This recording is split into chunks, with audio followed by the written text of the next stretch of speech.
Hi, welcome to the 15th audio. This audio is going to be very, not only important, very useful because most of you must have been doing tests related to diabetes, and in all probability you are doing tests which are not good enough. Yes, so which test should be done, which test means what, we'll all discuss about the lab test, because as indicated in earlier audio, all those pointers or symptoms are not really accurate enough to give us, tell us whether you are diabetic or not. So for that you need to do the lab test and then interpret the results. So let's start with the test. Now first I will describe 4 tests which are routinely done. We will see what those tests are. That of course probably you know, but still we'll see what are the pros and cons of those tests, what are the limitations, and what can we really get out of them. Not that they are useless or anything, they do give us information, limited information. So we will talk about those 4 commonly used tests. Then I will talk about what tests I suggest, which will be obviously some relating to insulin, and some tests which will tell us how our glucose mechanism is working, whether it is working efficiently or whether it is compromised and the entry of glucose is becoming a problem because of inefficient usage of insulin. So we will see those tests, and I will strongly recommend that all of you do those tests. So that we will get a data to start working on our plan to be rid of diabetes. Okay. So first of all, what are the 4 tests that are commonly used? First is a fasting glucose. Second is postprandial glucose, that is after lunch, 2 hours after lunch. Third is urine test. Urine test used to be popular. Nowadays, now that the glucometer is available at home, I don't find too many people use it, but it has its own use. And then HbA1c. HbA1c has become like a gold standard, which is absolutely wrong. So I will talk in more detail about HbA1c because a lot of misconceptions about that. So let's quickly go over these tests. So fasting glucose is, of course, what you do is you fast for 12 hours, and then you go to the lab and you give the sample and they test it for the glucose level. And if the level is between 70 to 100, the doctor tells you you are in fine shape, absolutely good results. As we will see, not true at all. I mean, not sufficiently true, because you can have big problem even when your glucose level in this range if your insulin is much more than 5. But that is my way of interpreting. But the doctor will tell you that nothing to worry, you are in great shape, just continue what you are doing. If it is between 100 and 125 or 24 or whatever, some take it 124, some 120, some 126, but in that range, 125, let's take 125. Then he will say, oh, you are pre-diabetic, now you must take care. And take care means what? He will say, okay, you must exercise, which anyway you're not going to do, because you knew that, right, that you should exercise, and in spite of that you are not exercising. So doctor telling you is not going to make any difference. And he will tell you, you must have a tight control on diet. You must eat less calories, which is correct advice. Again, you are not going to do that because that also you knew that less calories is good. So just telling a patient that you must eat less calories is not going to make any change in his habits. And then he is going to do, okay, and what should you eat? So he will tell you, okay, you should not eat fat, and yeah, that's the main thrust, you should not eat fat because it leads to cholesterol and CVD and whatnot, and that's, of course, as we will see later on, is absolutely wrong advice, counterproductive. Not only, is totally opposite to what I will be advising at the end, correct? So that is about the fasting glucose level. Now there are few misconceptions. So what people feel is that fasting glucose is the minimum level of glucose that you reach, and postprandial 2 hours, that is the highest glucose that you reach. That's not so at all. So minimum level occurs at around 4 o'clock. Now you should be interested in knowing that what is the minimum glucose that your body able to generate, that value. But then it's not very convenient to get up and do the test at 4 o'clock in the morning, right? And no lab is going to be open. So we just completely ignore that. Ignoring that as a practical measure is correct. I will also not say that we should keep labs open at 4 o'clock and you should test it. I'm not saying that. What I'm saying is you should be aware that the fasting glucose that you do in the morning is not the minimum level. Minimum level is at 4 o'clock, and then what happens is as the sunlight starts coming and we follow the circadian rhythm, so body produces more cortisol. Why cortisol? Because cortisol breaks up the glycogen storage into glucose in anticipation that you will now soon get up and start doing activity, and you are not eating for a long time, so you will need energy. So that energy must be made available, because 50,000 years back it was not possible that you get up in the morning, open the fridge door and start eating, right? So when our body developed, it had to take care of the eventuality that a person has to undergo a lot of heavy activity, in fact, for 3-4 hours after he gets up. And then only he will get food. After that 4 hours he will collect the food, right? So during those 4-5 hours, from where will the energy come? If you just keep on using the glucose in the blood, then your brain will start getting deprived of glucose, and therefore what body does is it produces cortisol, which gives a signal. Also glucagon level changes, and they produce glucose from glycogen. That is the function, and therefore your fasting glucose is about 10 units more than what is your minimum level. Now, one problem with this is that if you are diabetic or if you are metabolically compromised, then this increase of 10 points is not really valid. You can increase your glucose level by even 15-20 points. And if that is the case, if you can increase your level right from 10 to 20 points differently for every person, then what is the use of knowing that that value? I mean, it doesn't tell you much as a comparison where you are, because if you say, okay, your fasting glucose is 100, but then you don't know how much it has increased, whether it is increased by 10 points, 20 points, 30 points. So what conclusion can you draw? So you can't really draw much conclusion. Also, this value will depend on what you ate and how much you ate earlier night, right? So it will vary about 10 points. You know, if you really don't eat much carb or eat much less calories in the dinner beforehand, then your value can go up or down by 10 units. So from that point of view also, this is not a very good value on which you can depend to say whether you are diabetic or not. Now, this is going to be a common feature in all the tests that we are discussing. So, let me say that in all these tests, postprandial, HbA1c, everywhere, the value doesn't tell you much, except that it has a time comparison possibility. So that we will come to that later on. Yeah?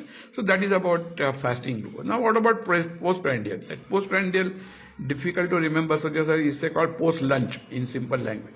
So you eat and then after 2 hours you take this reading.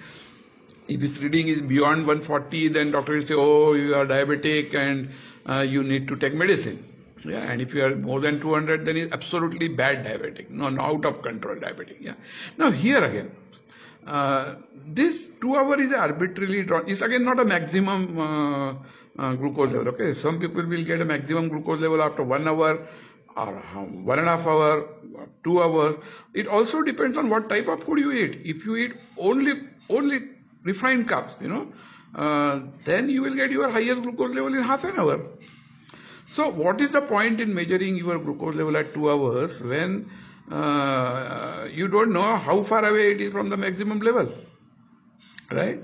So again, I don't understand. I mean, suppose that level comes 160. So what? You don't know that earlier level, the highest level might have been 250, 300. Don't know that, right? So again, this is not a reliable value. Now, of course, in all these tests, if your value is way out of boundary line, or if it is very ideal, like say if fasting glucose is 75, then you don't care how accurate it is, because how much wrong it can go? It can go wrong by 20 units. So it is 95, isn't it? So 95 is also okay. So in that case, if your value is absolutely good or absolutely bad, you don't have to worry. Then these tests are good enough for you to draw a conclusion. Or if your fasting glucose is say 180 or 160, is so much more than 125, you don't care if it is really accurate or not. But what if it is 120 or 125? Are you going to start medicine based on that? Oh, you should not if you are going to start. Similarly for postprandial, if cutoff point is 140 and if your level is 130, what can you say? I don't think you can say much. But if it is at 200, if it's 250, then what? Then actually you don't need any accuracy in the test, right? How much wrong can it be? So you can say, oh, you are highly diabetic. So in such cases, these values are, these tests are useful.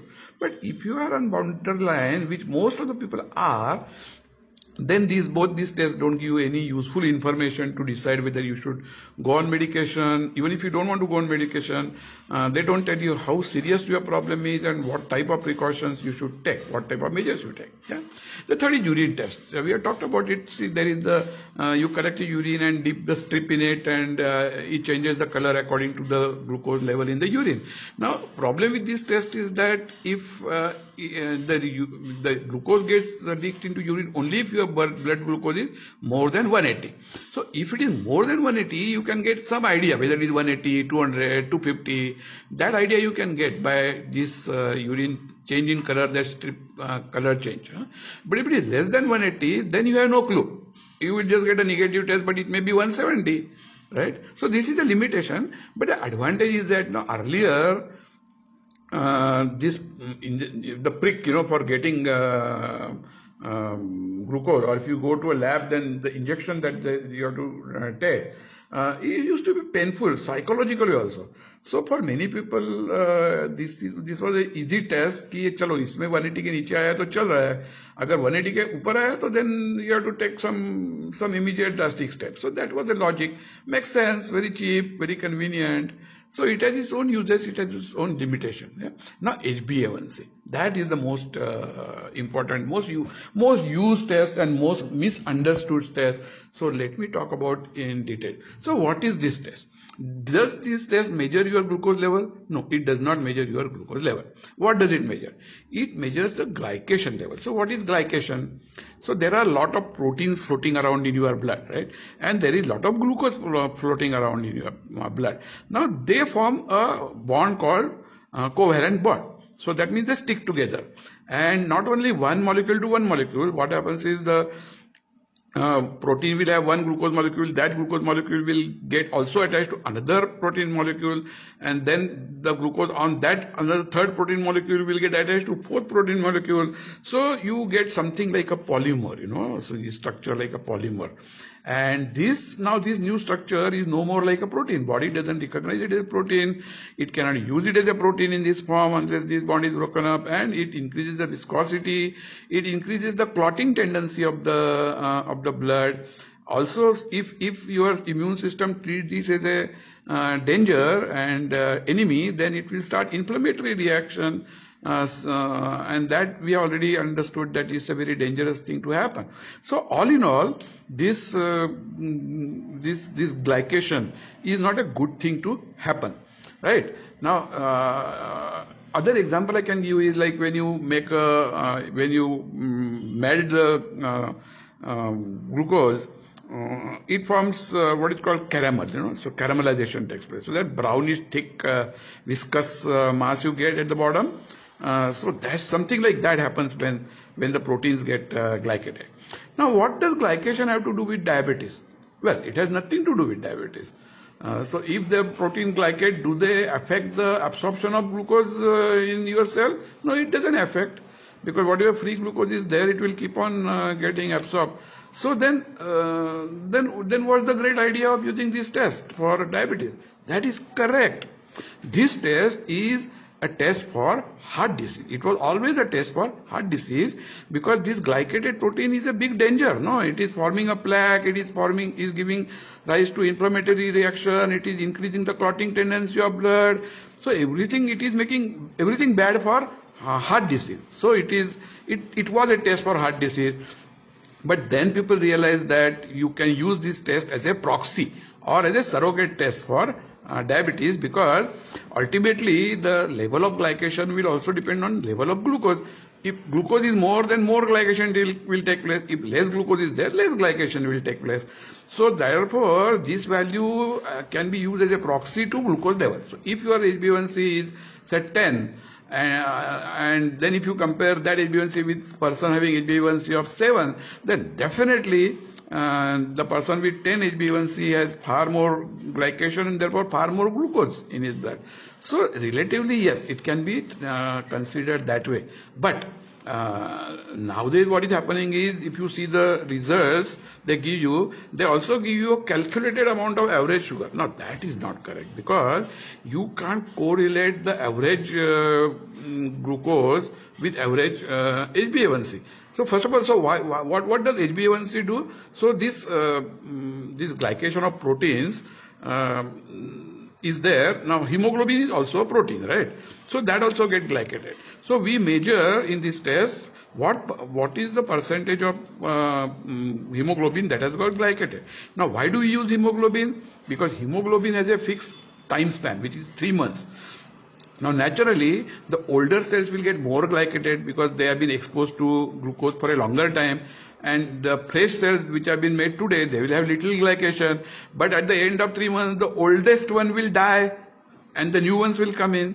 Therefore, since it has a more or less fixed 3 months period, this value gives us a idea about average glucose level during those 3 months. Now that has a considerable advantage. Although not strictly good for diabetes, but it tells us the average glucose level in 3 months, and that is a big advantage. The advantage because see, there are two issues about the fasting and postprandial. We have seen that they are not accurate. They don't tell us. There is a lot of personal variation in them. Another problem that I had not mentioned, but which is very much there, is that it's very easy to cheat on them. So if you are to take a postprandial test, and normally, if you eat full lunch with a lot of carbs and you eat ice cream after that and maybe even a lassi after that, and today you are having your lunch and you know that you are going to go for a test, what you will do? You are a human being, so you'll say, oh, I think I will skip the ice cream and lassi and shrikhand and all this today, What is the purpose? The purpose is your postprandial value should come less, and of course it will come less than it would have if you had eaten all those things. But please, whom are you cheating, man? Whom are you cheating? If you get less value, your doctor has zero interest in it. Whether you get the value as 140 or 160 or 180, he is going to look at the value and prescribe the treatment. And then if your value is a cheated value, the treatment proposed will be a wrong one, right? So why should you cheat? I would say that if at all you have to cheat on the other side. If you use 2 rasgullas, normally you eat 3 rasgullas. Because then after 3 rasgullas also, if you get a good value, you are safe with the 2 rasgullas, right? But see, we are all humans and we are going to cheat. It always happens. If not consciously, at least subconsciously you will cheat. Okay. So that is the reason why doctors started relying more and more on HbA1c. There is another factor. In US, the insurance companies have evolved very good methodology of assessing the risk and charging you premium accordingly. In India, it has not happened yet. So like if you are a smoker, they will charge you a different higher premium than if you are non-smoker. So similarly, if you are diabetic, that means if your glucose value high, then they will charge you more premium. Now, if you have to depend on fasting glucose, what people would do is they won't eat for 2 days and then go for the test and have a good value, and then yes, in that case you are cheating insurance company, which is valid. You are not cheating yourself. You are doing it on purpose. But the insurance company doesn't want to get cheated, so they rely on HbA1c, because HbA1c is the average value. On one day if you don't eat, or if you just go after lunch or after 24-hour fasting, the 3-1 value will not change much. So that's why they love this treatment. And I guess that this treatment became popular because it's good for insurance companies, it's good for the doctors, and also good for people because it's convenient. No, you don't have to get up and go up. You don't have to have a fast of 12 days, which itself is a problem for some people. And also there's a matter of convenience, at least in US. The reasons I think why these tests got popular or not popular because of the convenience. See, in India, the pathology labs open at 7 o'clock. So you can do fasting and for 12 hours, you can eat at 7 o'clock early on night. At 7 o'clock morning, your fasting is over. You go to the lab, give the blood, and then you are free to eat your breakfast and start the day. Now in US, as I understand, my impression is that the labs don't open till 9 o'clock or 10 o'clock or whatever, because there people are very keen that they work in regular hours. They don't want to work in odd hours. Yeah? So now, also their office timings are not so flexible as in India. And the office time starts, the US, most people start the work by 9 o'clock. In India, it starts at 10:30, yeah, minimum. Or 10 o'clock. But in US, work starts at 9 o'clock and labs don't open till 9 o'clock. So what do? How do you give fasting glucose? So they have simply dropped the fasting glucose. Now they say okay, only postprandial. Yeah. But postprandial also is a problem of treating, problem of convenience. You eat and how much you eat and what you eat. And so everybody has started treating HbA1c as a standard. Now the danger is they are not only doing it as a matter of convenience, they are now defining diabetes in terms of HbA1c value. Earlier they were defining it in some glucose value, which itself I am saying is wrong, right? It's a symptom, so you should not define diabetes in terms of glucose. Now they are going one step ahead. They are defining diabetes as if they say you are diabetic if your HbA1c is more than 6.5. Wow. Now, see, there are so many things. I don't know how many details you would like. The standard deviation is in HbA1c is very high. That means if you take 100 people with same average glucose value, of course, for that you need to monitor glucose, but which technically can be done. So if you really do that, and you do get that average value of glucose over 3 months, and if you do that HbA1c and get the value, you will find that there is not too much of a correlation. There is a large variation. So for person to person, the variation you get for some HbA1c value is quite high.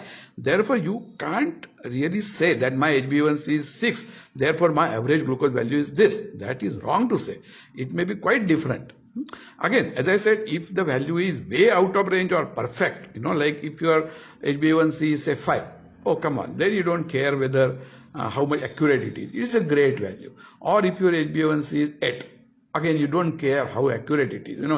Instead of 8 it may be 7 or it may be 9 or 10. I don't care. All these are bad values. So as I kept on saying, if your values are borderline where you want to decide the plan of action, then please don't use any of these 3 tests. They don't tell you enough information. They can mislead you and you can go on a wrong track. Moreover, as a purist, as a proper scientific consideration, what do they measure? I mean, if you agree with me that the problem is not glucose level, that is a symptom, the problem is how good your glucose metabolism is. That means how efficiently your body is converting glucose into energy, and since the stumbling block is entry of glucose, we are saying that how efficiently the entry of glucose is happening, that is the root cause, that is the main thing that you must understand. Then these 3 tests deal nothing about it. They don't tell you how good your glucose metabolism is. Therefore, now the 2 tests that I am going to propose are tests which will measure this and also will measure insulin resistance. So what are these 2 tests? One test is called oral glucose tolerance test, or simply you can drop oral, say glucose tolerance test. So in this test, what happens is you challenge the body with a measured amount of glucose. So 75 grams is the mostly used quantity. So 75 grams of glucose, not sucrose, glucose. Yeah.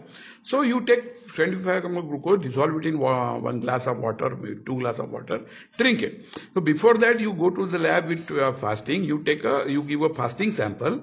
Then you drink this 75 grams of glucose, and then you take a blood after 1 hour and 2 hours, and you measure your glucose level in this. That is a standard glucose tolerance test. Now, what you'll be surprised with is there are many people I've seen where your fasting and postprandial levels are good. They are within limit. Doctor will say, oh, very good. So your fasting is 100 and your postprandial is say 125. Very good result. Nothing to be done. No need to take any action. Just continue. But your GTT result may be disastrous. We are saying that it should be below 200 for 1 hour and below 140 for 2 hours, and your results may be 300 or 400 after 1 hour. Now, what does it mean? It means that your glucose metabolism is screwed up, right? It's compromised. It's not working. Now, of course, again, based on this value, you are not going to start medication or take any action. But good to know that how much damage your glucose mechanism is, so that accordingly you can take step. Yeah?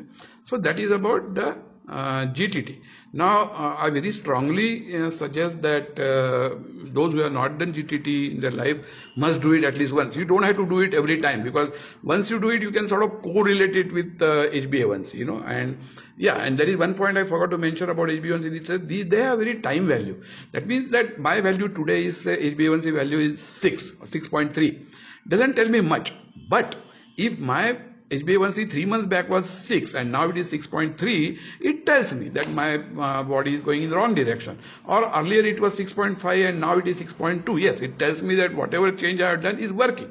So that time value, comparison value is very much there in HbA1c.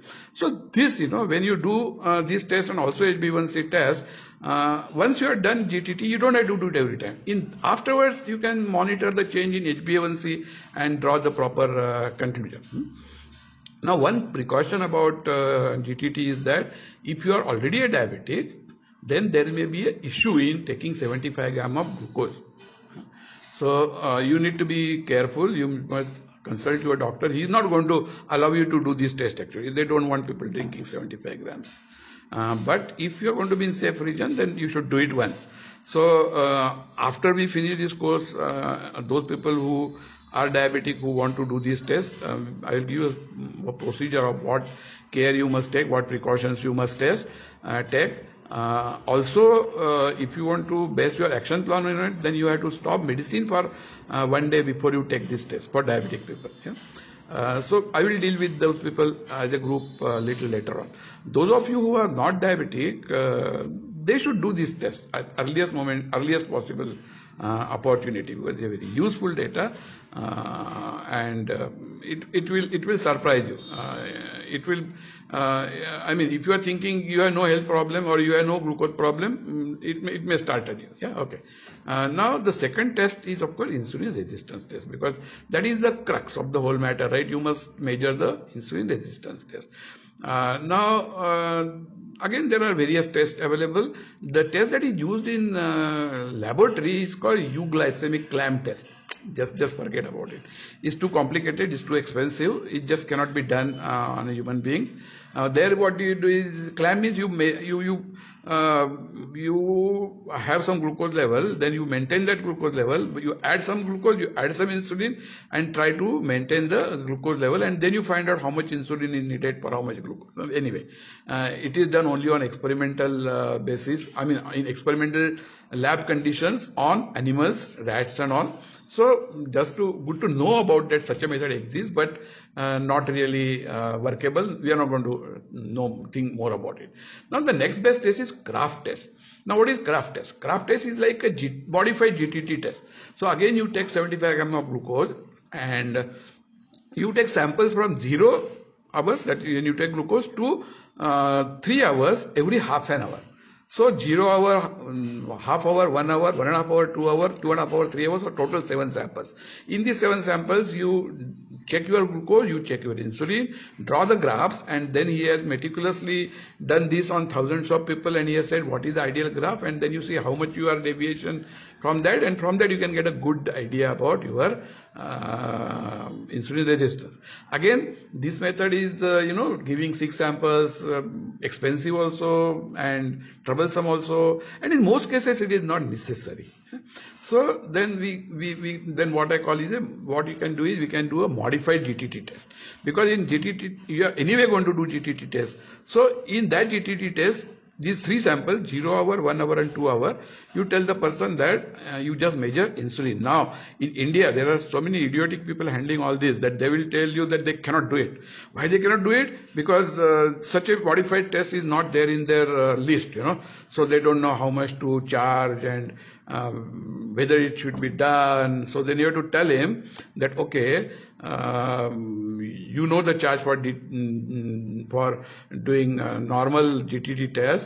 Now I also want 3 additional tests for insulin. Now, instead of taking 2 samples for 0 hour, 1 hour and 2 hour, you just take little more sample for each and just do this test, and I will pay for the insulin test as an extra, right? Now you will find that even this argument is difficult to become acceptable in many places, because they just don't understand what is going on. So they will ask you all, why are you doing it? No, it's not necessary. Okay, you have to be patient and just insist that. But in India, one thing is good, as far as you are paying, they will ultimately not bother. Yeah. So that's about a modified GTT test. Now suppose, as I said, you don't have to do the GTT test every time. So what do you do after 6 months, 1 year? Then you do just fasting insulin test. Yeah, just do normal fasting. Go and take your in that sample you test for your glucose and insulin both, and that itself gives a good indication. Now it's a rough indication, it's not a perfect method to calculate insulin resistance, but since the ideal level is less than 5, actually 3, but you must get less than 5. So if you get it 10, 12, 15, 20, 25, 30, I have seen people getting 40 also for fasting insulin. Now please understand that if your value is at 20, what it means is and fasting level is that is minimum level constantly 24 hours a day, right? So that means even at a vessel condition, when you are not eating, even in that condition, instead of producing 5 units, your body is producing 20 units. So your beta cells are working harder, 4 times harder all the time. Just imagine what is going to happen to them. They're going to get tired out, they're going to get burnt out, and they're going to become inactive. And that's what happens in most cases when the people, and in addition to that, people on medication, they take some medicine, not all medicine, but some of the medicines will push these beta cells to even work harder. Now the beta cells are already working as hard as they think is possible. Then you push them even more, and if they're producing 20 units, you make them produce 30 units. Again, what is going to happen? Man, bad thing, right? They are going to die, and this is how diabetes type 2 patients get converted into diabetes type 1. That means the problem which starts as the excess of insulin production ultimately gets converted into deficit of insulin production, because your beta cells die, and then at one stage, but of course this takes 20-25 years many times, but in the end, if you live long enough, what happens is your doctor say, oh, now these medicines are not working, you have to inject insulin because your beta cells are gone dead. That's a standard trajectory. Yeah? Then finally, there is a method called HOMA, homeostatic model assessment, HOMA IR test. So this is also based on this GTT test of fasting glucose and insulin level, but there is a formula which you can use. This formula given is in US units, so you have to convert it for your units, and then there is a simple chart. But again, this is not very accurate because like this earlier fasting test, it also depends on what, it has its own limitations. It's not as good as a GTT test, but compromise, if you are not in dire, if you are not in a serious condition, this test will give you good enough data. So we are finished with 4 normal tests, 2 tests that I strongly propose.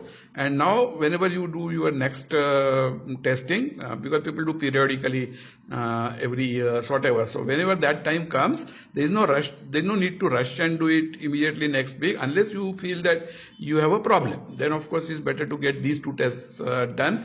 Again, if you know that you are diabetic, don't do this test in a hurry. I will give you again data on what precautions to take, but otherwise you can do these tests, and once you do these tests you will get a fairly good idea about what level your metabolism is and then what you should do. Now another useful test is called C-peptide test. Now if you are taking injection, then measuring insulin makes no sense, right? You are adding insulin, so you don't know how much is your body producing and how much you are given externally. So in that case, if at all you want to measure how much your body is producing, then the C-peptide test is useful. We already talked about it, that first that proinsulin, that it has one molecule of C-peptide and one molecule of insulin that gets broken up just before the release of insulin, and therefore in blood you get 1 mole versus 1 mole. And so if you measure C-peptide, then you know from molecular weight how much insulin your body is producing. So that will give you some clue, So if you are taking insulin with the hope that your beta cells are going to revive and they are going to produce more, maybe you can take it every year and find out how your beta cells are doing, whether they are becoming better or they are becoming worse and they are dying more and more, or they are becoming more and more active. So that is the use of C-peptide test. Now normally for a diabetic patient, doctors also advise to do a lipid profile test. Also lipid profile test has no direct bearing on diabetes, but since diabetes is increase the risk of heart disease very much, I think it's a good idea to do lipid profile test. Now we are going to talk in much detail about lipid profile, so I will not mention much about it here. We will deal with that and discuss it in detail when we come to CVD. Yeah? Now let me tell you briefly about how to interpret these results. Now first of all, these results, then results, and then beside that they give the range, right? Now what you must understand that this range is a clinical range. So this range is meant for doctor to decide whether to put you on medication or not. It doesn't tell you whether you are in a good condition or bad condition. It doesn't tell you how near you are to the ideal condition. It just tells the doctor whether you need medication or not. Therefore, they will say that the range for fasting is from 70 to 124. And if you are 120, does it mean you are good? No, you are not at all in good shape. What it means is doctor feels that still medication should not be started. Yeah? So this is the range decided for medical purpose. And the result was supposed to be meant for you, not supposed to read, In US actually I think the result is sent only to the doctor. And if you want access, you have to ask your doctor. And then he has to tell you. Or he may say, no, you will not understand, I will not give you. I don't know what happens. But India mein to, of course, you have to collect, so you have to read, and then you misinterpret. And many people have seen that, especially about insulin, insulin ka range kya batate hai? 2 to 26. And what am I saying? Ideal value is 5. So if your value is say 15 or say 13, then you will feel very glad, because 2 minimum, 26 maximum. So you are right in the middle. And you will say, great, I am at the middle of the range. So fantastic. Neither low nor high. No, sir. Ideal value is something totally different from the range. Ideal value for each is different. It is not at the mid level. It depends on each parameter. It may be nearer the lower value, nearer the higher value, maybe mid value, whatever. You need to be told separately what is the good value for that test. And that nobody tells you. And how is this range calculated, It's a statistical measure. If you have done little bit of statistics, you know what is standard deviation. Well, if you don't know, you please Google, because I don't have time to explain that to you. So standard deviation isme kya karte hai? They take the average of the population and then go 2 standard deviation below and 2 standard deviation above, and that is the normal range. And this 2 standard deviation covers 95% of the population. So what it means is, if you are in the range, it means that you are like 95% of the people. So outside the range only makes sense, because then it means that you are in that 5%, either on good side or bad side, but you are in that rare 5%. So knowing that you are in 95% doesn't give you anything. I mean, it just, so about average risk. So your level is right in the middle, middle. So what does it mean? it means that your risk, say for heart disease, if your value is right in the middle, it means that your heart disease risk is average, the risk that average American, average Indian, the average person from the society suffers, which is no good at all, because that average risk is quite high, no? I mean, you want to reduce that risk from average to almost nil as much as possible, right? So therefore, be very careful about how you interpret these results. Another important thing is you must always do the time comparison. So when you get checked, at least you must compare all those results with the last result and see whether they have become better or worse. And that is much better information. If they are becoming worse, then even if it is smaller worse, it's not good. But my experience is that whenever I go to doctor, I have a data for 25 years. Of course, he's not going to look at data for 25 years. But I take my last report, and whenever I try to give him, he just brushes it aside. He refuses to look at it. Even if I tell him that, sir, please look how the results have changed, he refuses to do it. Man, he looks at he doesn't have time, no interest. And he just looks at this, take this medicine, oh, this is okay. And their work is made less by the lab people by underlining the bad values with a red ink, So he doesn't even look at the whole report. He just looks at what is red marked, and he says, oh, not too much, okay, now you'll invent that. That's the way they interpret. They simply don't want to have a look at the last report. But you please have a look at the last report, because doctor may not care for your health. You do care, right? I think so. Okay, so that's about all I wanted to say about the test. Let questions keep on coming. That way you will learn more. Okay, all the best. Thank you very much.